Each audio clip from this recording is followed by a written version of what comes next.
Kwa na mimi so bwana baada nilipopelekwa Chang'ombe sasa yule bwana yule naye akaja bwana na huyu naye yumo wale watu ambao so bwana wanafanya tukio naye yumo. Kwa hiyo nikakaa pale Chang'ombe kama muda kama siku 18 hivi nimekaa pale Chang'ombe.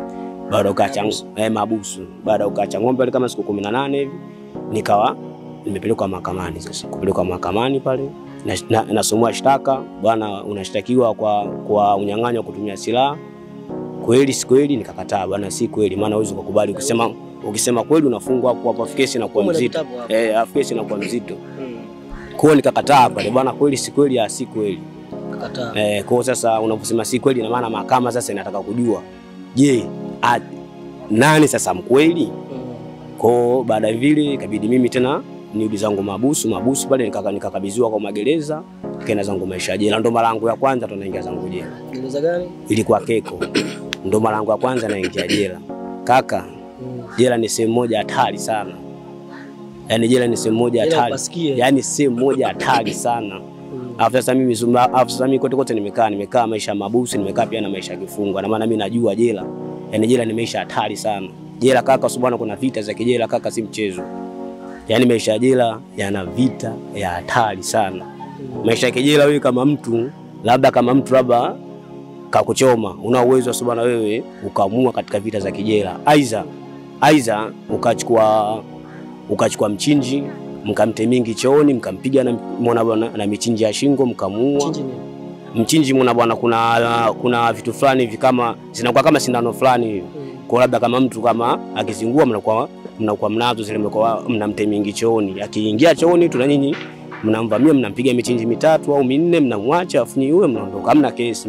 Maisha jela hamna kesi. Unaelewa? Sasa watu wanataka wafahamu kuhusiana na huu mchakato mzima wa mahabusu. Yaani ulikaa muda gani na hukumu ikatoka baada ya muda gani? Mahabusu mimi pale nimekaa mahabusu mwaka mmoja na miezi 9. Mahabusu huko kipindiko naenda mahakamani narudi mpaka mwaka mmoja na miezi 9 kesi yangu imekamilika. Nikaenda judgment, baada ya kwenda judgment nikaja nikafungwa miaka 30. Ila usisikie hiyo siku niliyofungwa I say yani roho yangu iliniuma sana. Nakumbuka hata siku hiyo ilikuwa siku sasa ndo naenda kukabidhiwa sasa maisha ya mahabusu Keko pale. Nakumbuka siku hiyo bwana nilipofika pale jela kaka natisha, afu jela kaka sio nzuri. Yaani nilipofika pale tupo kama watu 6 hivi au 7 hivi ambao mafresh ambao tuliingia pale kwa siku ile jela pale. Kweli tukatumekaa pale muda wa kulala sasa mida kama saa 9 hivi chuma limegongwa la kulala. Kwa hiyo tukatumekwa mbele yani pale. Unaelewa baada ya kuweka pale mbele nini? Unajua tena manyapala wanachagua watu ambao wakenda kukaa nao katika selo zao. Maana selo moja pale Keko sometimes kwa selo za watoto tunaweza tukakaa 3 9. Kwa kila siku watu wanaingia, kila siku watu wanatoka. Kwa hiyo baada tulipowekwa pale sisi wageni na maana watu manyapala na askari selo pia na wao wakawa wanakuja kuchagua watu wa kujazia katika selo zao. Kwa hiyo nimechaguliwa pale na mimi nimeenda selo moja inaitwa selo namba 9. Baada selo namba 9. Baada ya kufika pale katika hiyo selo namba 9, umeelewa? Unajua tena lazima ugee misaafu ya kijela, maana jela unajua kuna misaafu yake. Kwa hiyo baada nilipofika pale kulikuwa kuna maana juu ndani ya selo kuna nyapala na kuna askari selo. Yaani nyapala ni mkubwa katika selo, ila askari selo ni mdogo kuliko nyapala. Ila wao wenzetu wana bangodoro yao na wana vitanda vyao, ila sema sisi tunakuwa na katikati. Kwa baada ya kufika pale sasa ikabidi nige mikabala ya kijela. Bwana humu ndani ukiona chochote humu ndani ni marufuku kuja kusema nje. Humu ndani sisi tunaoga kopo 3.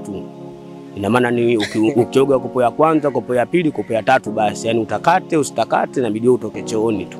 Basi. Hiyo ndo misaafu ya kijela. Kwa hiyo nimegewa pale misaafu ya kijela, kwa hiyo nikanajua kweli bwana katika ukaakaa nini fresh. Basi tena nikawa nazoea nini na ile hali nini fresh. Ila siku hiyo sasa nikaja nikagombana na kuna mtoto mmoja kutoka Bekadinyo, tuko zetu ndani jela. Unajua tena maisha ya jela unajua usiwe mnyonge. Siku hiyo bwana Bekadinyo akawa ananikadilia yani wewe si fala tu nje bwana ulikuwa fala tu sisi nje zako kwa sababu tulikuwa namba nje akaambia wewe Beka wewe fala tu Beka. Japokuwa bwana wewe kwenu mtoni. Umeelewa? Mimi kwangu tandika ujue afu Beka wewe fala na kila kitu. Wewe unasemaje? Mimi nakusikiliza unasemaje usiku hiyo. Umeelewa? Nyapala na askari selo wanatuangalia ujue. Jibu lako sababu na Nyapala akaamuru, nyinyi si mnawezana. Sio tena meshakiuni jinsi alivyo, nyinyi si mnawezana, tunawezana. Basi poa, kunjeni hapo. Kwa upande Sobana tukawa tumeweka uwanja pale, mimi na yeye mwanangu Sobana tukawa tumeruka goma mbili mimi na Bekadinyo. Kweli Sobana baada kuruka nini pale. Unajua tena yule mwana bwana ugomvi tu. Kwa nika nimempasua ile Bekadinyo kwa bonge la noma tena. Umeelewa? Kwa mimi ikabidi niamishe selo sasa. Umeelewa? Siku ya pili yake sasa kabidi niame selo, nikaenda selo namba 3. Nyapalangu akawa anaitwa mwana bwana Mayala. Mayala yeye alikuwa ana kesa mauaji na bado yupo mpaka leo nakumbuka. Mayala ana kesa mauaji. Kwa ndo hivyo maisha jela, kwa nimekaba nimeisha jela, naenda zangu mahakamani, naenda kuongea kesi mahakamani. Mara ya kwanza nimeenda zangu mahakamani, mashahidi wakawa hawajaja. Nenda pale mahakamani mara kwanza, mara pili, mara tatu. Maana unajua sheria wewe mshtakiwa unakwenda mahakamani date 3. Kama mlalamikaji bado hajaja inabidi unyoshe kidole kwa hakimu. Inabidi ulete complaint kwamba bwana mimi kwa nini mlalamikaji aje afu mimi nishaka sana mahabusu, mimi napata tabu maisha ya jela afu mlalamikaji aje na kuaje mheshimiwa, kwa lazima ulete complaint mahakamani.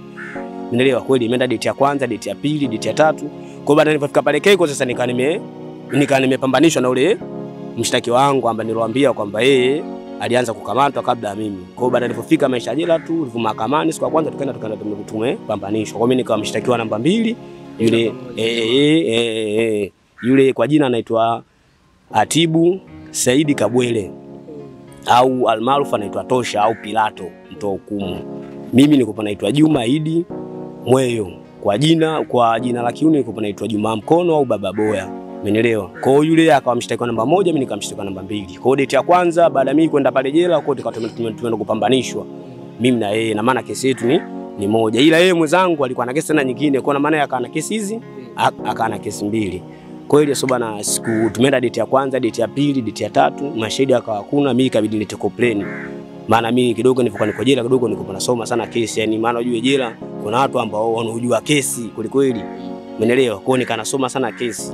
Umeelewa?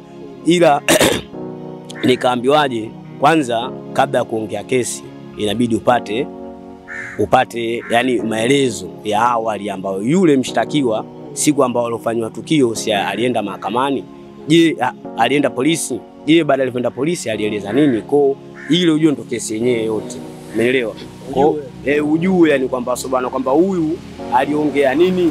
Umeelewa? Kwa siku ambao Sobana mimi tumeenda pale sasa, hakimu atambia haya mashahidi wamekuja hawa, kwa inabidi muongee kesi. Mimi nikata complaint nikamwambia mheshimiwa hakimu siwezi kuongea kesi mpaka tupate maelezo ya mtendewa. Kweli maana pale sheria ipo. Kwa hakimu akatuelewa sisi washtakiwa. Kwa kweli tukawa tumegewa tena date moja ya pili, tukaenda kule maelezo tukawa tumepata. Baada ya kuchukua maelezo tukaenda tena jela.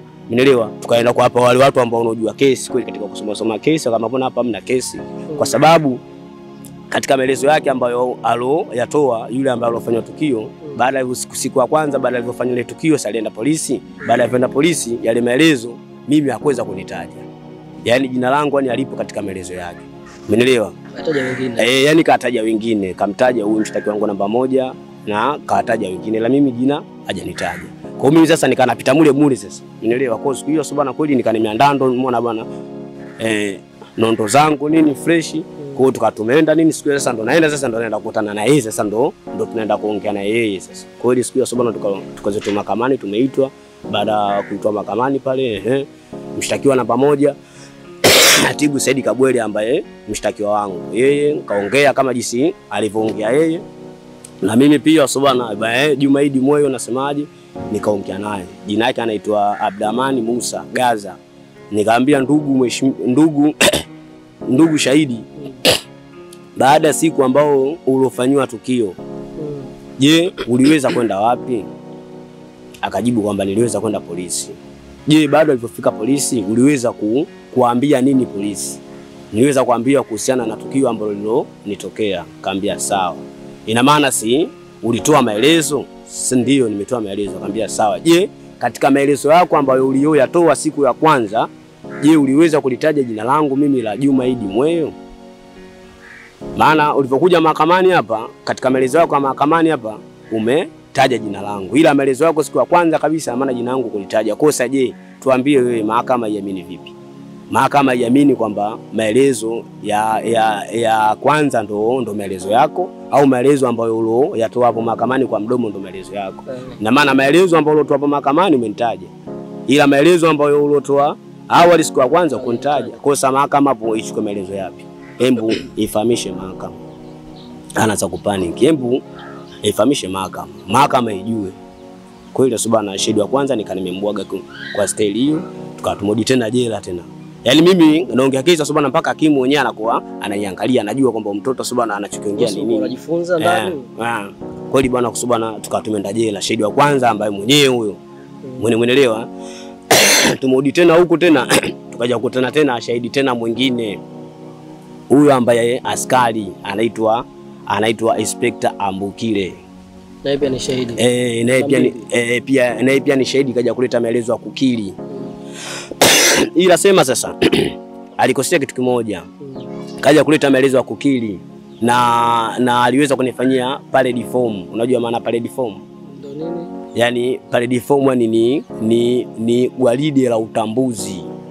Gwaride form sababu yani parade form linafanyika sana vituoni kwa sababu yani parade form yani mfano somona kama mimi labda nimefanya tukio, inabidi sobana ni tutolewe katika uwanja mkubwa. Umeelewa? Kwa tupangwe mstari, umeelewa? Alafu tuveshwe sare wote. Yaani tufanane kwa muonekano na mimi ambaye alafu sasa ndo aje achukuliwe yule ambaye aliyefanywa tukio. Aje aonyeshe yani kwamba yupi ambaye alimfanya tukio, na maana kwamba aonyeshe kwanza apite mbele ambuse, alafu tena azunguke nyuma pia aje ambuse. Kwa hiyo ni ndo parade form, yani gwaride la utambuzi, na maana kwamba yule mtendewa kaja kumtambua mtu ambaye alimfanyia tukio. Hilo ndo parade form. Umeelewa? Kwa siku hiyo sasa nakumbuka tulifanywa parade form, ilasema sasa alikosea askari kwa sababu hakuweza kufanya kama mahakama jinsi inavyosema. Yeye alifanyaje? Yani yeye sisi alituweka yani kila mtu na muonekano wake tofauti. Kwa maana inakuwa rahisi sana mshtakiwa kutambulika na mtendewa. Kwa hiyo nao ni kosa katika makosa ya kisheria kwa sababu sheria isemi hiyo. Alimekaje? Yani sisi alituweka wengine warefu, wengine wafupi, na hata nguo pia atukeza kuvaa nguo sare. Kwa hiyo maana kila mtu alivaa, yani kila mtu alikuwa na muonekano wake. Kwa hiyo kisheria parade form haiko hivyo. Kwa parade form ikashindwa. Kwa hiyo baada alipokuja pale sasa alileta parade form. Baada ya kuleta gwaride la utambulisho nikamuuliza, nikamwambia ndugu mheshimiwa hakimu, na kuomba usipokee kielelezo hicho. Mimi sasa namwambia hakimu, ndugu mheshimiwa hakimu, na kuomba usipokee kielelezo hicho kuwa kama ushahidi zidi yangu mimi mshtakiwa, kwa sababu askari polisi alifanya makosa kunichukulia mimi gwaride la utambulisho kwa sababu kwanza cha kwanza katoka katika sheria kwa sababu tulikuwa tuko muonekano tofauti. Umeelewa? Kwa hiyo maana kila mtu yuko na muonekano wake tofauti. Kwa hiyo maana kitu hicho kakosea kisheria. Na cha pili pia huyu mshtakiwa ambaye mtendewa ile tukio alisema kwamba mimi ananifahamu tangia angali mdogo. Kwa kisheria pia kama mtendewa wa tukio anamfahamu mshtakiwa wake toka angali mdogo, kwa kisheria hawezi akaruhusiwa kufanywa parade form. Sasa nashangaa kwa nini huyu askari aliweza kunifanyia parade form, na maana akakosea na akatoka katika misingi ya kisheria ya Jamhuri ya Muungano wa Tanzania. Kwa na kuomba hakimu usipokee hicho kielelezo kuwa kama kidhibiti zidi yangu mimi mshtakiwa. Hakimu kaniangalia yule bwana subhana, kweli hakimu lile parade form hakimu akawaka likataa, bwana kweli mshtakiwa anachosema kisheria ni sahihi. Kwa bwana mimi siwezi kupokea ushahidi huu kuwa kama kidhibiti zidi ya mshtakiwa. Kwa bwana askari polisi, asante kwa ushahidi wako, nilikuwa naomba hilo parade form lako ondoka nalo. Kwa hiyo nikanimembwaga hivyo, shahidi wa pili huyo nikanimembwaga. Kwa hiyo tukatumenda zetu mahakamani tena. Baada kwenda mahakamani tena tukatumenda zetu jela tena Keko. Kwa baada kwenda tena jela Keko tena nikanajifunza tena kesi kama kawaida. Yani mimi sichoki, yani kujifunza kesi yani kweli nikawa nachukua. Mimi mwana bwana niko na vifungu kabisa mwana bwana vya kisheria muda wote na visoma. Kwa hiyo subhana baada tuvenda zetu tena jela nikanajifunza tena kesi. Baada ya kumbwaga yule shahidi Ambukile kote kanimudi zangu tena jela. Kwa jela tena nikanasoma tena kesi sasa kwa ajili ya kujiandaa na shahidi ambaye anayefuata. Maana sasa subhana, maana sasa wewe unakuwa unasoma tu imadi usome kwamba subhana kwamba ujui shahidi ambao unaenda kukutana nani shahidi nani. Umeelewa? Kwa hiyo nikanasoma tena kule nimeenda tena mahakamani na kuja kukutana tena na shahidi askari polisi. Kweli tumeingia mahakamani nini, baada ya kuingia mahakamani kajitambulisha, anaitwa yeye Tyson, yupo katika jeshi la polisi, ana miaka 20 katika upelelezi. Kweli mimi nimeleta maelezo ya kukiri, nilimchukua mshtakiwa, tukawa tumekubaliana mimi na yeye, akakiri mbele yangu mimi na maelezo yake haya ya kukiri. Kwa naomba mahakama ipokee maelezo haya ya kukiri kwa kama ushahidi zidi ya mshtakiwa. Mimi nikanyosha kidole juu. Baada ya kunyosha kidole juu, mshtakiwa unasemaje? Ngambia na mimi mheshimiwa, na kuomba usipokee kielezo hiko cha maelezo ya kukiri kuwa kama kielezo zidi yangu mimi mshtakiwa, kwa sababu askari polisi hakufuata sheria na utaratibu, kwa sababu maelezo ya kukiri inabidi yawe na saini ya watu watatu. Niwe mimi mshtakiwa, awe askari polisi, awe ndugu yangu, au kama yupo ndugu yangu awe hakimu wa mahakama ya mwanzo, kuwa kama ushahidi zidi yangu mimi, kwa sababu anaweza akaforce askari polisi kunipiga ili madi mimi nikiri. Kwa huyu ambaye atakayekuwepo ni kama ulinzi kwangu mimi. Kwa aidha mimi nikiri mwenyewe au nikatae mbele ya hakimu au mbele ya ndugu zangu. Kwa sheria ya maelezo ya kukiri ibidi yawe na saini ya watu watatu. Kwa ukija kuangalia ndugu mheshimiwa hakimu, maelezo hayo ambayo yaleta shahidi yana saini ya watu wawili. Kwa ina maana mimi na yeye, kwa ina maana mimi huyu alinitishia bunduki. Kwa lazima mimi nikiri, kwa sababu huyu katoka katika misingi ya kisheria, kwa sababu maelezo ya kukiri ibidi yawe na saini ya watu watatu. Kwa huyu maelezo yake katoa yana saini ya watu wawili. Kwa na kuomba ndugu mheshimiwa hakimu usipokee kielezo hiko zidi yangu mimi, zidi kuwa kama mshtakiwa zidi yangu mimi, kwa sababu ndugu mheshimiwa shahidi katoka katika misingi ya kisheria, kwa sababu maelezo hayo ibidi yana saini ya watu watatu, na hata kama ukiangalia maelezo hayo yana saini ya watu wawili. Kwa ina maana huyu aliforce, inawezekana labda Suba akanitishia bunduki. Kwa mimi lazima nikubali, kanitishia kipigo. Kwa lazima nikubali. Kwa na kuomba mheshimiwa hakimu usipokee maelezo hayo. Hakimu mwenyewe Subana, yani mimi nikiongea kesi mwenyewe hakimu wa Subana anacheka, anafurahi, anajua kabisa kwamba yes hiki kichwa. Hakimu mwenyewe anafurahi. Na mwangalia shahidi wa Subana ile ananikazia uso. Kweli hakimu akasema na mimi maelezo yao sisi nikapokea zidi ya mshtakiwa, kwa sababu kaji alivyosema hayo maelezo yana saini watu wawili. Kwa hiyo bwana, ndugu mheshimiwa, ndugu shahidi, umekosea, maelezo yao mimi nikapokea. Kweli nini kana nimembwaga. Umeelewa? Kwa hiyo nini kana nimembwaga akaondoka. Kuondoka sasa siku hiyo sasa ya judgment sasa. Tumodise tujela sasa. Tumodise tujela nini fresh. Baada ya kudise tujela kweli sasa na judgment sasa, siku hiyo ya judgment sasa ndo tunaenda sasa judgment sasa kwa ajili ya hukumu. Kweli siku hiyo sasa na mimi 100% niko najua kwamba kesi sasa tayari nishamaliza, kwamba mimi naenda natoka. Ila sema sasa tunajua tena mtu ambaye tumemfanyia tukio, nasikia alienda kuuza shamba kwake huko Limadi, kwamba akaenda kumpa pesa hakimu Limadi kwamba sisi tuje tufungwe. Kwa hiyo siku hiyo ya hukumu tumeenda pale nini kama siala.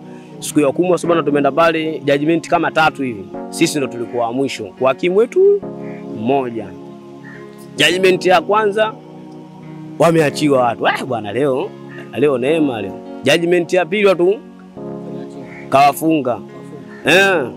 Judgment ya 3 ndo tunaenda sisi. Niko mimi na mshtakiwa wangu.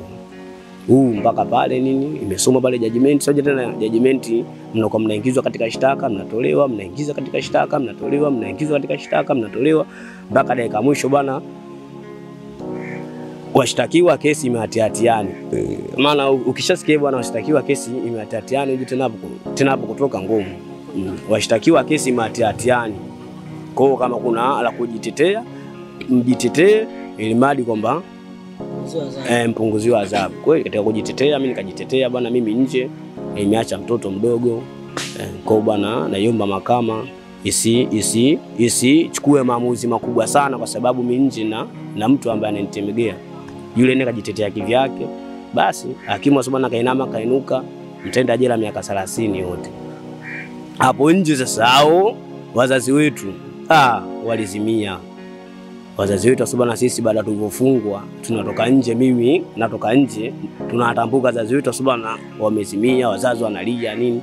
Na sisi wenyewe tena Subana tayari tena tushapagawa, maana miaka 30 si mchezo. Hapo sasa mtu sasa ndo hapo sasa na kipindi kile ndo bado niko mdogo. Miaka 30 yani si mchezo. Na umri wangu Subana bado mdogo. muona bwana. Kweli tukatumika zetu mahabusu, baada ya kuingia mahabusu nini? Yani wewe acha.